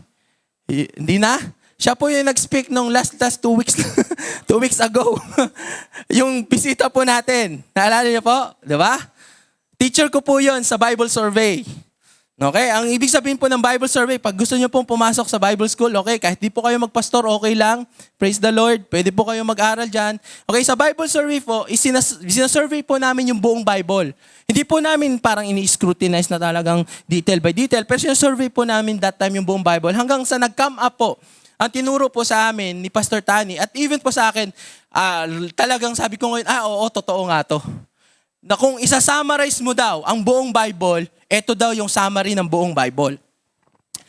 Bible, okay, is the redemptive plan of God to the world through Jesus Christ. Again, ang Bible, kung isa-summarize po natin, is the redemptive plan of God to the world through Jesus Christ. Ibig sabihin, pag ang tingin po natin sa Word of God ay ganito, okay, binigay ito sa iyo ng Panginoon. Okay, Nats, ito yung Word of God. Ako ang Diyos, bibigay ko ito sa iyo. Ito dapat yung mga gawin mo. Dapat gawin mo itong ganyan. Pag hindi mo ito ginawa, hindi ka nakarapat dapat. Pag hindi mo ito nagawa, hindi ka na Christian. Pag hindi mo ito nagawa, dapat ito gawin mo para makalapit ka ulit. Kapag ganun po yung tingin po natin sa Bible, ibig sabihin kailangan po natin mag-repent. Kasi ang Bible po, hindi po yan ibinigay para lang, okay, sige, gawin mo yan. Ang Bible is the love letter ng ating Panginoon po para sa atin at para po sa buong mundo, para po sila ay ma-redeem. Ito po yung plano ng Diyos para maligtas ang buong sanlibutan. Pero sa pamamagitan lang po sa ating Panginoong Jesus. Nakuha niyo po ba? Bakit? Okay, bakit mo nasabi na, talaga bang yun lang yun? Yun ba yung talagang pinakang plano ng Bible? Okay, sige po, patunayan po natin. Ang sabi po dito sa John chapter 15, verse 26, but the Helper, yung Holy Spirit, okay? Okay? The Holy Spirit, but when the Helper or the Holy Spirit comes, whom I will send to you from the Father, ang nagsasalita po dito ay si Jesus Christ, the Spirit of Truth, the Spirit of truth, who proceeds from the Father, He will bear witness about me. Ang sabi po ni Jesus Christ, yung role daw po ng Holy Spirit na nanggaling sa Father ay magbe-bear witness para kanino? Para kanino? Kay Jesus Christ. Magbe-bear witness daw para sa Kanya. At sinasabi po natin kanina, kung naalala ninyo, na ang Bible ay naisulat, inspired by the Holy Spirit. Tama? Ibig sabihin, ang Bible, inspired by the Holy Spirit, nung sinulat, isa lang yung source. Okay? Habang sinusulat nila ito, yung 40 authors sinusulat nila, they are guided by the Holy Spirit. At ngayon, yung role daw ng Holy Spirit, sinasabi ngayon ni Jesus, is to bear witness about Him. Nakuha niyo po? Ibig sabihin, patungkol sa Kanya. So, ibig sabihin, pati yung Old Testament, patungkol kay Jesus. Tingnan po natin. Okay? Ang sabi po sa Luke chapter 24, verse 25 to 26. Ito po yung story na kung naalala ninyo, na, di ba, last week, nag-Semana Santa po tayo at nag-Resurrection Sunday po tayo, tama? Nung nabuhay na muli si Jesus, meron po siyang nilapitan sa Road of Emmaus, okay, na 2 disciple. Kasi nalugmok po sila. Kasi akala po nila, si Jesus Christ, dahil nga napako siya sa cross, dahil nga namatay siya at napako siya sa cross, ngayon, ang nangyari, nalugmok sila dahil akala nila si Jesus Christ na yung magsisave sa Israel. Nakuha niyo po ba? Ngayon, nalugmok sila, malungkot sila. Okay? At nung nilapitan po sila ni Jesus Christ, nagpakita po si Jesus Christ sa kanila, ngayon hindi nila nakilala na si Jesus yon. Ito po ang sabi ni Jesus sa kanila. Kasi akala nila si Jesus yung magsisave, kaya lang namatay at napako sa cross. Ngayon, ang sabi po dyan, and He said to them, sabi ni Jesus doon sa 2 disciples, "O foolish ones, slow." Sige nga po, pwede po bang lahat kayo sabay-sabay, basahin niyo po itong verse na to. 1, 2, 3, go.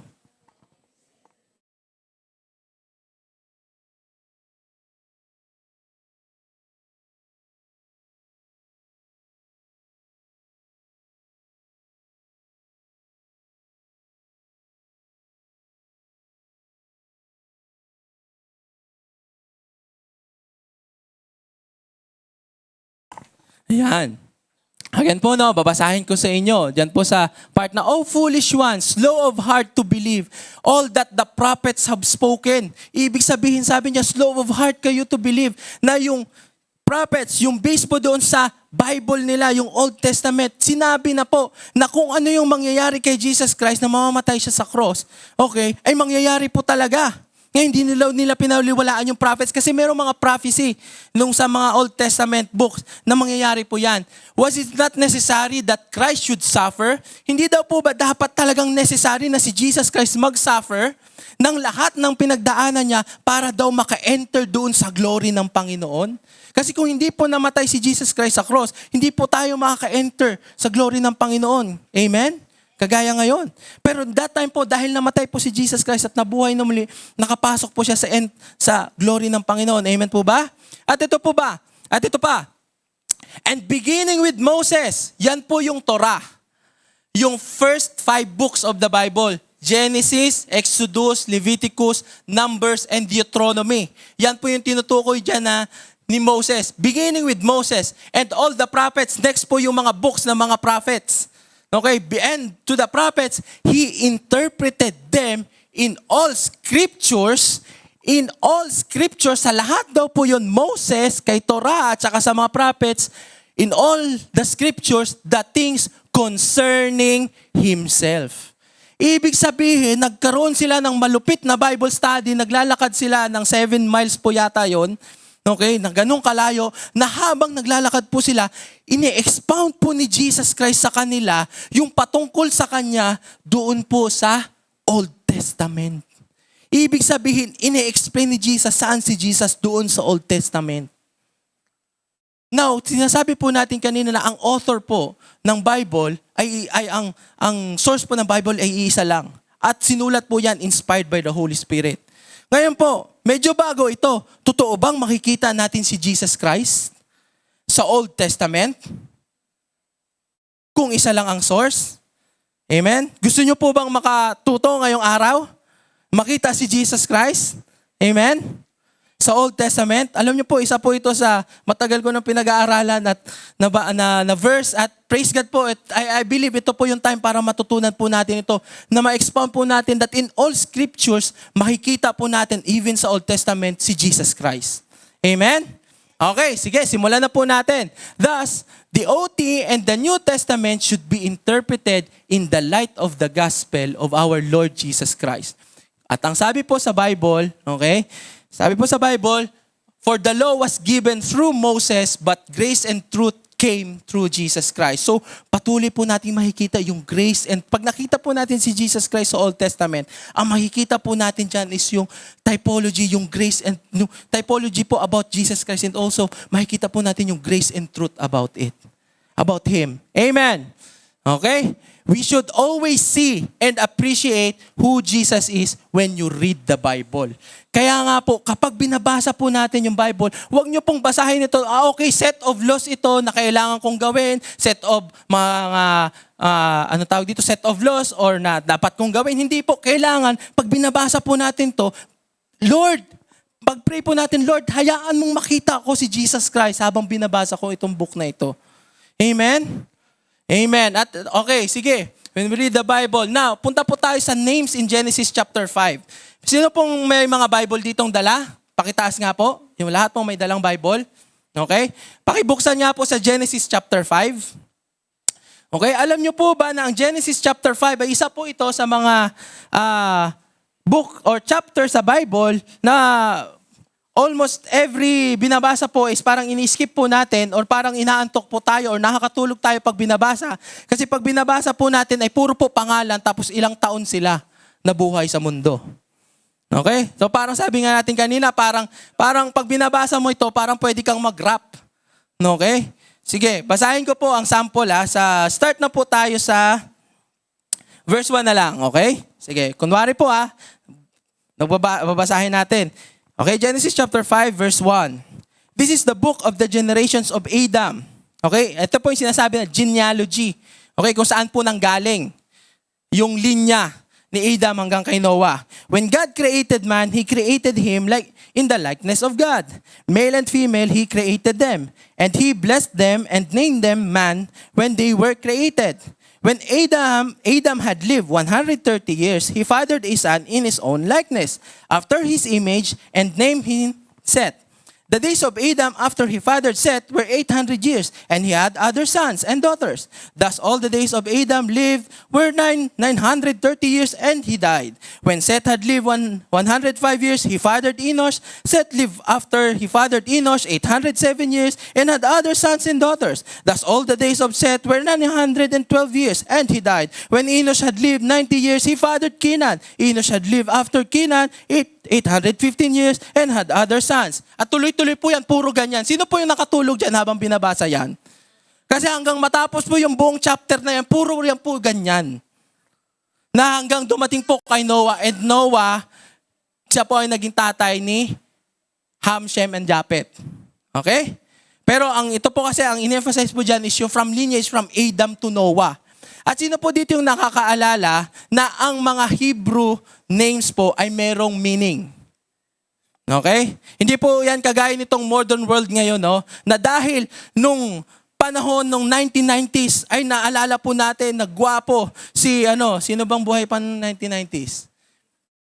Okay? So, kumari na lang po, no, mga early 2000s, no, na yung parang, ang mga Hebrew po, hindi ganito magpangalan sa modern day na, dahil sikat si Dieter Ocampo, ipapangalan ko sa anak ko, Dieter Ocampo. Okay, pag sa millennial na ngayon, medyo posibilidad na, no, dahil sikat si San Goku, ang pangalan mo ngayon, anak, ay si San Goku. Hindi po ganyan magpangalan ang mga Hebrew. Okay? Nung panahon po na yan, pag nagpapangalan po sila, may meaning palagi yung pangalan. And most of the time, okay, lalo po nung sa 12 tribes, pag pinapangalanan po nila, yung mga anak po nila is based po yan sa kung ano yung circumstances na pinagdadaanan po nila that time. So, kung naalala nyo po, ano po ang meaning ng pangalan ni Jesus? Okay? Ang meaning po ng pangalan ni Jesus ay Jehovah is salvation. Okay? Ibig sabihin, may meaning. At sino po dito nakakaalam ng meaning, okay, ng pangalan ni Peter, James, and John? Peter.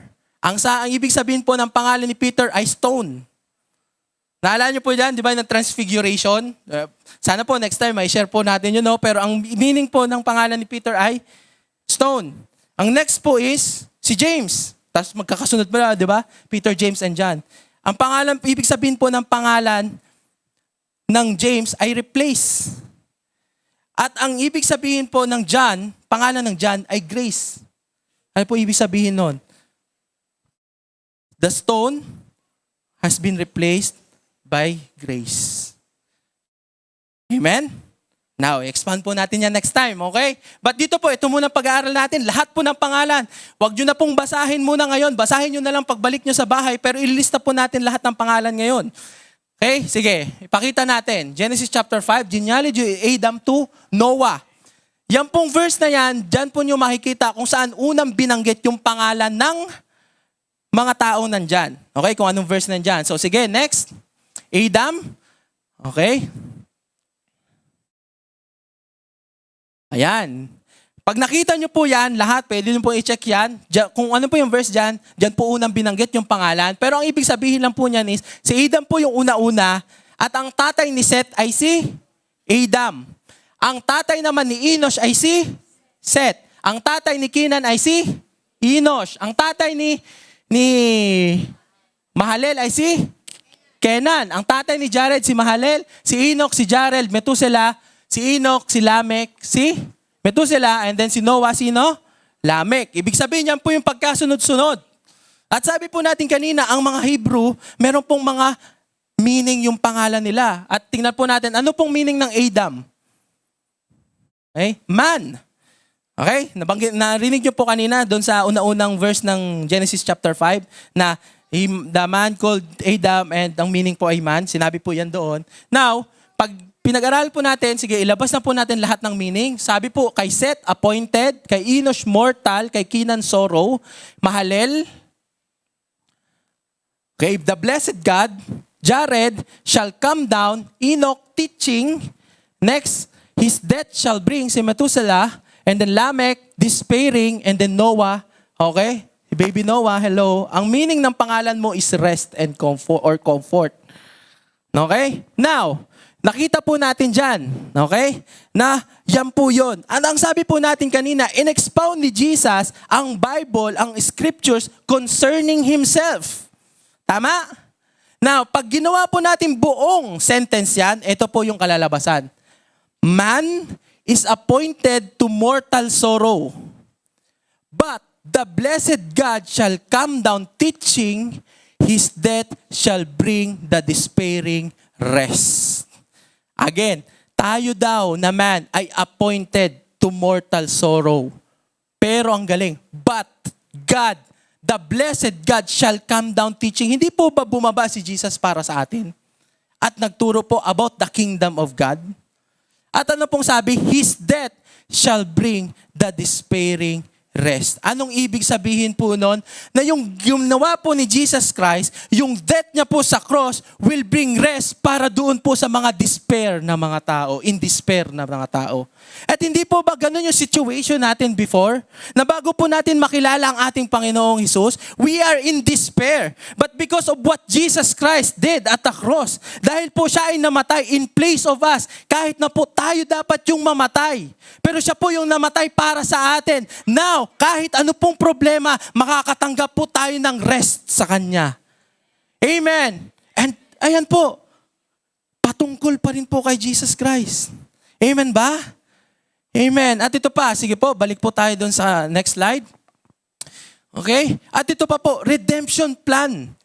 Okay? Nung sa Genesis chapter 3, nung nag-fail po si Adam, okay, kinain niyo yung fruit ng knowledge of good and evil, ito po ang ginawa ng ating Panginoon, na bago pa po, may ano pa yung mangyari, ang ginawa po kaagad ng Panginoon, nung nag-fail sila, hindi niya po kaagad sinabi ng Panginoon kay Adam and Eve na, bakit ano bang ginawa niyo? Bakit kayo ganyan? Bakit hindi niyo ako sinunod? Hindi po, wala pong sinabi sa Bible na pinagalitan po ng Panginoon yung si Adam and Eve, kundi ang right there and there, nung nagkamali po sila Adam and Eve, ang ginawa po ng Panginoon, nag-promise po kaagad siya ng Messiah at Savior.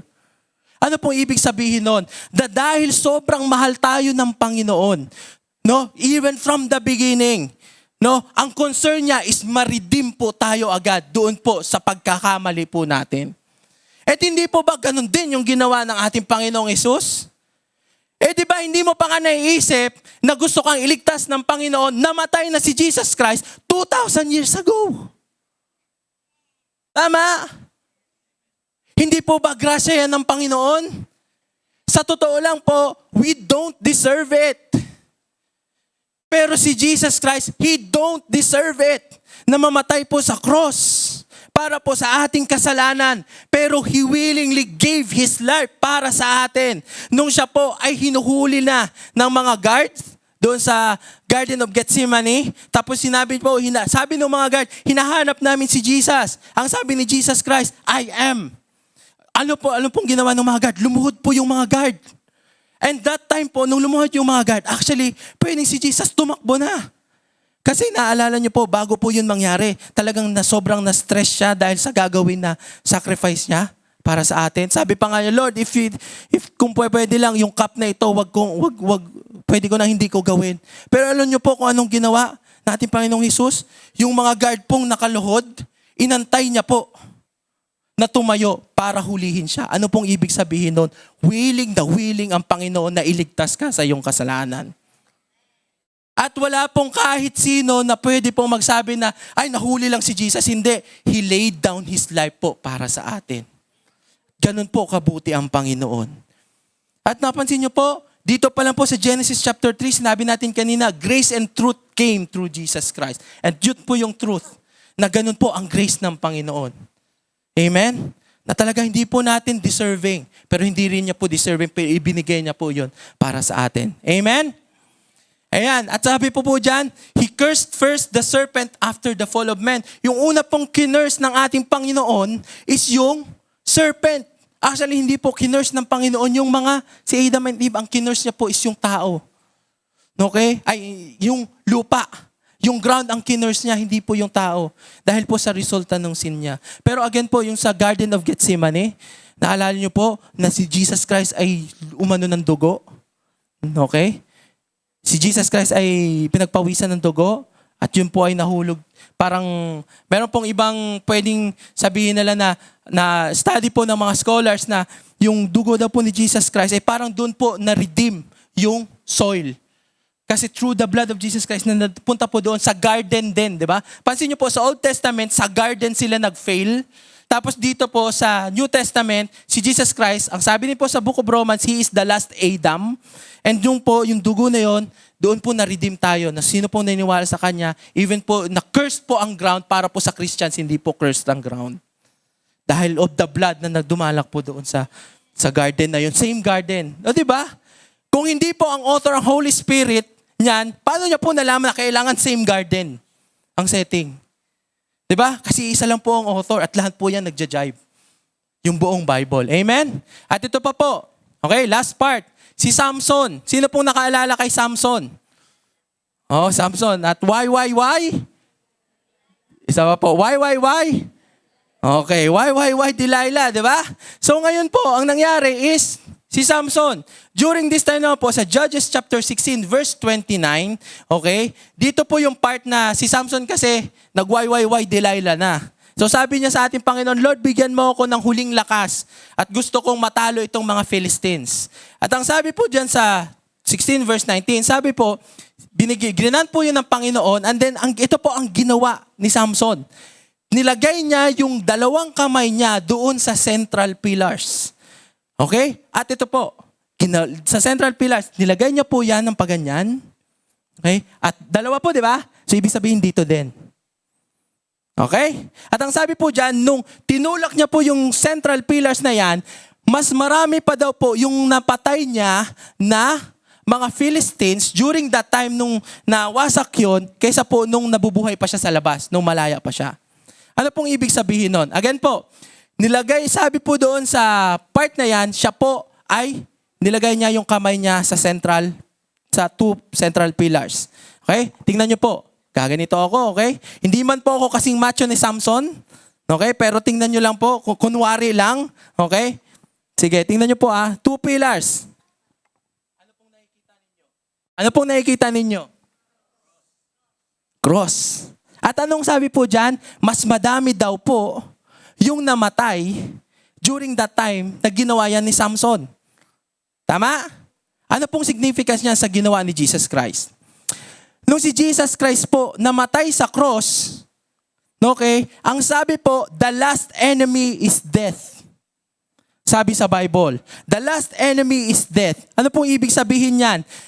Ang last enemy po is death. Ngayon, nung namatay po si Jesus Christ doon sa cross, lahat po, kahit ano pang sickness, kahit ano pang depression, kahit ano pang challenges, napagtagumpayan na po sa cross.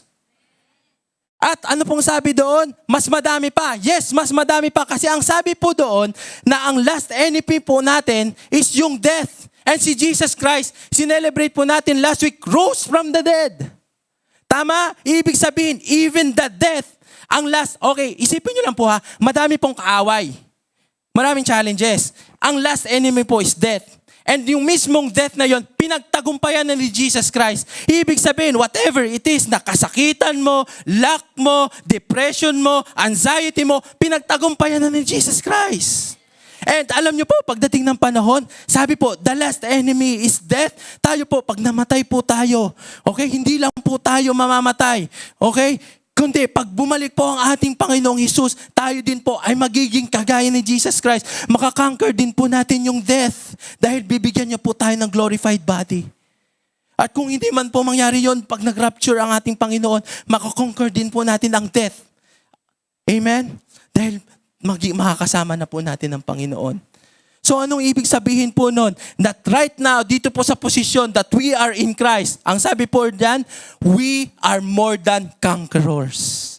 Kaya nga po, we are more than conquerors because everything is already defeated. Tapos na po. Tama? What we need to do today is to believe yung word ng Panginoon. Amen. Amen. Natuto po ba tayo? Praise God. So, ayun po. At ito po, yung last, the bronze serpent. Ito po, ito po sa Numbers chapter 29, verse 6 to 9. Ang sabi po dyan is si Moses po, yung mga Israelites kasi mayroong nangyari. So, kinagat sila ng maraming ahas, bla bla bla.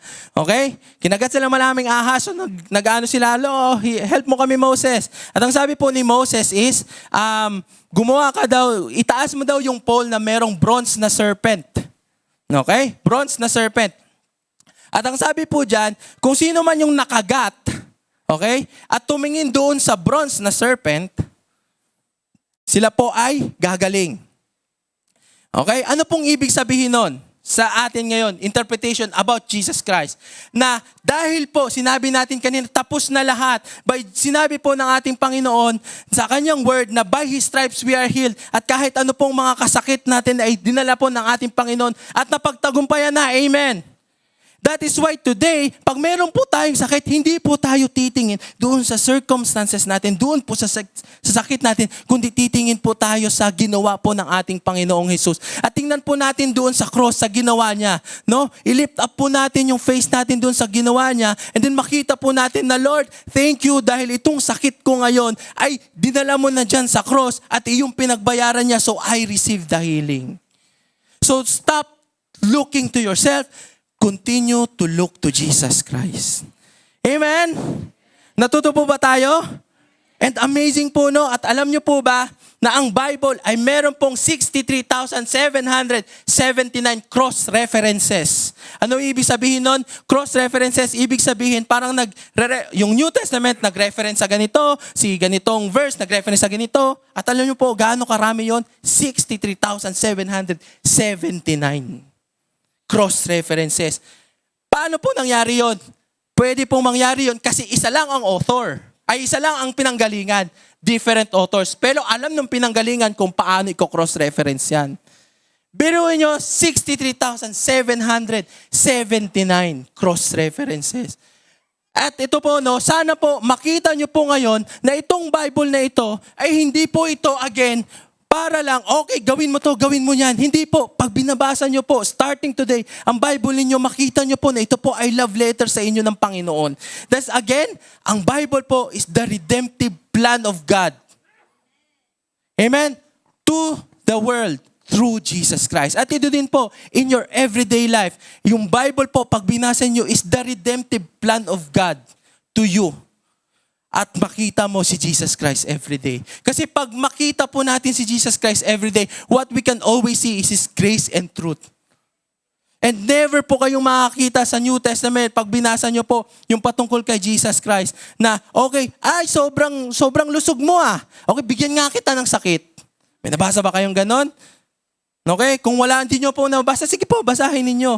Alam nyo po kung anong ginagawa ni Jesus Christ? Doon po siya sa mga outcast, sa downcast, yung sa mga iniitsapwera ng mga legalistic na mga tao. Doon po yung puso niya. Amen. Amen. Praise the Lord. At ito po, no? Ayan, always seek Jesus in your study. Seek Jesus in your devotion. Request Him to let you know Him more every day. Praise God. Amen? At ito po, yung last. Okay. And a person must individually experience the truth of God's word for themselves. This occurs by coming to God in faith, then believing His promises and His word. Alam niyo po, hindi po pwedeng yung katabi ninyo, siya po yung magbabasa ng Bible para sa inyo. Okay? Pakisabi nga po sa inyong katabi, magbabasa ako ng Bible para sa akin. Amen ba? At nawa po, no, again, nawa po makita ninyo na ang Bible, hindi po yan set of laws, okay, gawin mo to, hindi. Love letter ito ng Panginoon para sa'yo. Na redemptive. Ito yung plano ko. Okay? Uy, Nats, ito yung plano ko para sa'yo habang nabubuhay ka sa mundo. Andito mo makikita yung sagot sa lahat ng problema mo. Amen ba? And again, the Bible is alive. Amen. And it is inspired by the Holy Spirit. Palakpakan po natin ang ating Panginoon. Pwede po ba tayong yumuko? Amen? And we would like to grab this opportunity po. This is the first time that you have listened to this word. At narinig nyo po yung patungkol kay Jesus. And you want Him to be your Lord and Savior. At gusto nyo rin po na maranasan na yung Word of God ay maging buhay sa buhay ninyo. Malaman nyo kung sino pa ang ating Panginoong Hesus. I would like to grab this opportunity habang pong lahat ay nakapikit. Na kung gusto nyo pong tanggapin ang ating Panginoong Hesus bilang tagapagligtas at magkaroon ng buhay na walang hanggan, pwede po bang itaas po ninyo ang inyong kamay ngayong araw? Amen. Habang nakaipikit po ang lahat, kung gusto nyo pong tanggapin ang Panginoong Hesus bilang inyong tagapagligtas. Amen. Kung gusto nyo pong tanggapin ang ating Panginoong Hesus bilang tagapagligtas. Praise the Lord. Praise the Lord. Amen. At sa lahat po, sabayan nyo po ako dito sa prayer na ito. Pwede bang sabayan nyo kami? Okay, lahat po tayo mag-pray. Panginoon, maraming salamat po sa iyong grace and truth. Dinaamin ko po ngayong araw na ako po ay isang makasalanan. Pero maraming salamat, Panginoon, sa iyong biyaya at habag. Sa iyong ginawa sa cross. At sa ngayon po, tinatanggap kita bilang aking Diyos at tagapagligtas. Linisin mo nga po ako sa lahat ng aking kasalanan. At tulungan niyo po ako na patuloy na mag-walk kasama kayo. Maraming salamat po. Amen. Kung kayo po ay nag-pray po nito, we would like po to invite you after po ng service doon po sa likod and we would like to connect with you po. Amen? But right now po, pwede po bang, can we just meditate on this word na binigay po sa atin? Pwede po ba tayong tumayo? Amen? Kantahin lang po natin saglit itong kantang ito, yung kinanta natin kanina. Amen? And during this time po, whatever it is na inyo pong pinagdadaanan, amen. Nawa po, mag-isip po kayo ngayon, okay? Kung naalala ko lang po ngayon, na nung sisi ko po, ayan po sila, yung mga nandito po sa worship team ngayon. Nag-ride po kami papuntang Pililla, and then nagkaroon po ako ng isang challenge sa kanila during nung sharing po namin. Sabi ko sa kanila, ano ba yung mga struggles nyo ngayon? Okay? Kasi, and then, doon sa struggles nyo, ano ba yung word na pinanghahawakan nyo doon sa struggles na yun? And the same po yung challenge ko po ngayon sa inyo. No, sabi po natin kanina, pinagtagumpayan na ang ating Panginoong Jesus. Okay? And whatever it is na challenge po ngayon ninyo, ano po ba yung pinanghahawakan yung word dyan sa challenge na yan?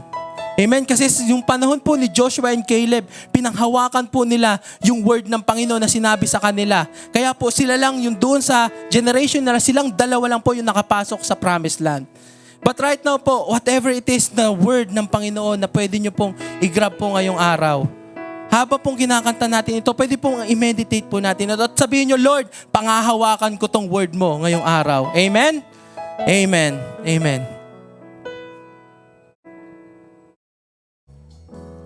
Sa gitna ng kadiliman, liwanag ang iyong binibigkas. Sa sakit at karamdaman, sa latay mo, Jesus, angkin ang kagalingan.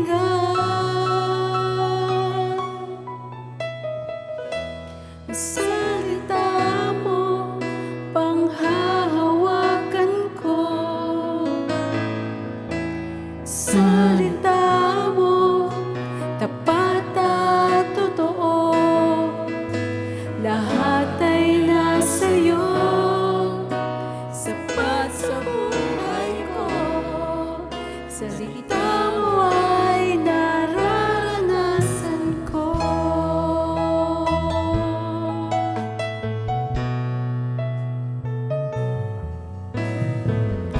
Pagkalito at kaguluhan, sagot mo ay kapayapaan. Salamat o Diyos. Sa mundo ay kahirapan, yaman ko ay sa iyo natagpuan. Salita mo, panghahawakan ko. Salita mo, tapat at totoo. Lahat ay nasa iyo, sapat sa buhay ko. Salita mo ay nararanasan ko. At salita mo, panghahawakan ko. Yes, Lord. At salita mo, tapat at totoo. Lahat ay nasa iyo, sapat sa buhay ko. Salita mo ay nararanasan ko. Lahat ay nasa iyo, sapat sa buhay ko. Salita mo ay nararanasan ko. Amen. Lord, thank you. Hallelujah. Hallelujah. Lord, thank you for this wonderful moment, O Lord God. Thank you for your word. Thank you for bringing us po, Panginoon, these truths about your word, O Lord God. That, Lord, your word is superior, O Lord God. Na in every kahit anumang circumstances, Lord, na pagdaanan po namin, your word is superior, O Lord God. At pangahawakan po namin ang inyong word, O Lord God. Hallelujah. Sige po, lahat po ng merong sakit po ngayon, na may kamag-anak kayo, pag-pray po natin sila, taas lang po natin yung kamay natin. Praise God. Lord, I pray, O Lord God, dito po sa lahat po ng taas ng kamay na meron pong sakit right now. Lord, in the mighty name of our Lord Jesus Christ, by your word po, Panginoon, that by your stripes they are healed. In the mighty name of our Lord Jesus Christ, I pray and declare, Lord, healing, complete healing in Jesus' name. In Jesus' name, whatever it is, sakit man sa bewang yan, in Jesus' name, be healed in Jesus' name. Sakit man yan sa ulo, be healed in Jesus' name. Lord, thank you because anuman yung pangalan ng mga sakit na to, Panginoon, I pray, O Lord God, that Lord, your name is above every name, Lord. And your name is above every name, Lord. Your name is above cancer, O Lord God. Your name is above leukemia po, Panginoon. Your name is above po, Panginoon, anumang klase itong pangalan nito, Lord. And right now, Lord, in Jesus' name, receive and believe the healing na nanggagaling sa ating Panginoong Jesus. Jesus, in Jesus' name. In Jesus' name. And Lord, we're praying as well po, Panginoon. Let's, itaas po natin yung may kamay na meron pong financial lack po, meron pong financial challenges. Lord, thank you because you are our great provider, O Lord God. I pray po, Panginoon, na kayo, Lord, ang bless po sa kanila, make them the works of their hand po, Panginoon, fruitful, O Lord God, in the mighty name of our Lord Jesus Christ. And Lord, thank you because your word po, Panginoon, pangahawakan namin. You are our shepherd and we will not lack in Jesus' name. And Lord, as well as po, Panginoon, we are praying, Lord, for those people na nagkakaroon po ng anxiety, depression, O Lord God. I pray po, Panginoon, that your peace that surpasses all understanding, Lord God, ay patuloy na maranasan po ninyo in Jesus' name. Or maranasan nila in Jesus' name. Amen and amen. Pwede po ba for our benediction? Amen. Pakitaas po yung kamay po natin. Amen. Hallelujah. Lord, again, thank you for your faithfulness, O Lord God. We know that you are faithful because you said so po, Panginoon, sa inyong salita, O Lord God. Hallelujah. And I declare to you all, may the Lord bless you and keep you. May His face shine upon you and be gracious to you. Nawa makita ng mga tao sa labas na mag-shine ang glory ng Panginoon sa inyo. And I declare that you will be the head and not the tail in the mighty name of our Lord Jesus Christ. And I pray as well yung protection sa Psalm 91 that 1,000 may fall at your side, 10,000 at your right side, but it will not come near you. And thank you, Lord, for this protection, Lord. Saan man po kami, protection sa init, O Lord God, protection sa aksidente po, Panginoon, protection sa sakuna, O Lord God. Maraming salamat po. Protection sa mga magnanakaw sa bahay, Lord, in Jesus' name. Maraming salamat po for this protection. And may the Lord continue to bless the works of your hands and bless you this coming week. Thank you, Lord. This is our prayer. And everybody will say, Amen. Amen. God bless you po. Maraming salamat. Remember po, the Bible is the redemptive plan of God. See you po ulit next week.